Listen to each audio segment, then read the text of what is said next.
So I got a question. When y'all say what's the point of boycotting for one day, do y'all think further about the alternative solution to that? Like if somebody told you to boycott, if the message was to boycott for 30 days starting February 28th, would you be able to do that? And for the majority of you, the answer is no. So like even if you don't think that one day is going to do anything, can we at least see as a community, can we band together for one day?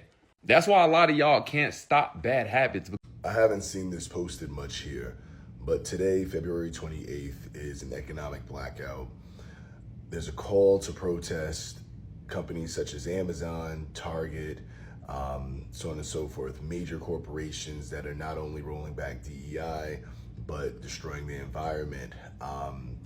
You can still spend money with cash on small businesses, but the goal is to make noise. The goal is to show these institutions that. Good day, everyone. Today we'll be diving into a topic that has been buzzing across the nation: the National Economic Blackout. What is it? Who is behind it? And what impact does it have? Let's discuss. Imagine waking up one morning to find major stores empty, online orders halted, and gas stations quiet. That's exactly what happened on the 28th February 2025. But before we move on, what is an economic backlash? It's a planned day of consumer resistance where participants refuse to spend money, no shopping, no gas, no online purchases. And the goal is to hit big corporations where it hurts. Participants were encouraged to avoid all non-essential purchases, particularly for major retailers, gas stations, fast food chains. Instead, they supported small local businesses for essential needs. This movement aimed to protest corporate greed, economic inequality, worker exploitations, and recent rollback in diversity, equity, and inclusion initiatives. This initiative was founded by John Schwartz, a meditation teacher and musician who founded the People's Union. These grassroots organizations promote economic resistance against corporate dominance and political collusion. This movement gained traction online with hashtags like No Spending Day, Economic Blackout, trending on social media. It's a direct response to skyrocketing prices, corporate layoff, and government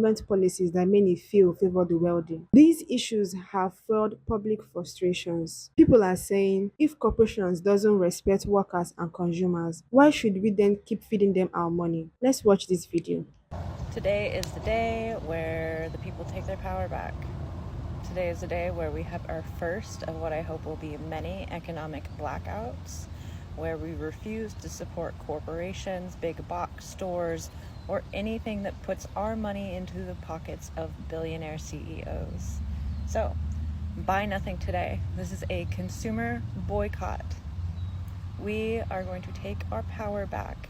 There is another general strike on the 15th of this next month that I want everyone to tune in and pay attention to the updates coming out about that so we can stand in solidarity and take our country back.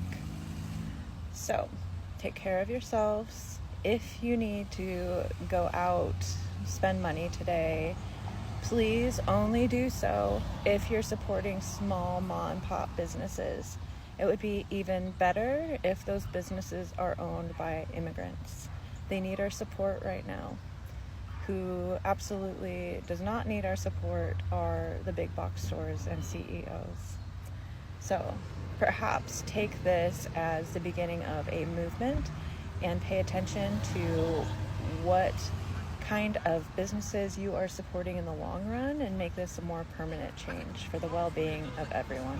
Now the question is, has the blackout made a difference? Let's look at the data. Report shows that big corporations have seen a drop in sales. Some businesses are offering discounts to lure customers back, while others are downplaying the impact. Meanwhile, local businesses are seeing increase in their businesses. People are shifting their spending habits, proving that consumers do have power. But how long can this last? While the intentions behind the economic blackout is commendable, the effectiveness of a one-day boycott is debatable. Some critics argue that while the blackout sent a message, it won't create real change unless it is sustained long-term. The economic blackout also brought attention to broader economic issues, such as tariff threats and uncertainties that could weigh down the US economy. Others point out that companies will just recoup their losses once spending resumes. However, history tells us that sustained economic resistance can work. Think about the Montgomery bus boycott or the anti-apartheid sanctions. But those lasted for months, not just days. Will this movement have the same commitment? So we're one day past the 1 day economic boycott, and I'm sure we're all waiting on pins and needles to say, okay, well, how did we do? Did it have any impact? What happened? But I know for sure that they are not going to tell us what impact we had. Like, if you are in an adversarial stance against someone and they hit a jab and you're like, oh, you're not going to let them know that that hurt you. You're not going to let that be revealed. So we are not going to know the answer to that question. I think we can guess, but we're not going to know for sure whether it had any impact. But what I will say is we have another one on the horizon. There's one coming, I think, March 7th to March 14th, where we're supposed to boycott Amazon. And I'm all on board for it. But my question is, as consumers and Americans, are we up to the task? Because we are so used to our daily conveniences. We are so used to being able to place an order and have it on our doorstep in 24 to 48 hours without having to leave our house. Are we willing to forego those conveniences to make a statement? So I think the whole economic blackout is a great thing.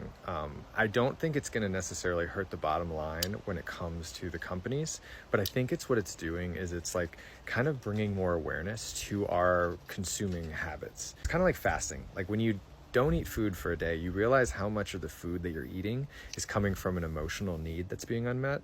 So like when you fast from eating, you realize that. And so when you fast from buying things, you realize how much of the stuff that you're buying and shopping for you don't actually need. And so I think that this fast of not spending anything is going to wake a lot of people up to being like, I don't need to buy as much as I thought I did, or wow, I can be more intentional with buying where I want to buy. Like I can vote with my dollar. And I think that is the benefit of this economic blackout. And then who knows, maybe we'll kind of grow our tolerance with these blackouts so that we'll be able to go longer. Like we'll be able to go for, a week, and maybe we can do it on Black Friday that week. But the blackout isn't over and it's evolving. Some activists are calling for targeted boycotts of specific corporations, while others are advocating for more radical economic changes like financial strike and divesting from big banks. The biggest challenge is maintaining momentum. If consumers stay committed, this could force companies to rethink their prices, wages, and policies. If not, things may go back to business as usual. So, what do you think? Will the economic blackout make a lasting impact or will it fade away? Drop your thoughts in the comment section. Thanks for watching. Bye.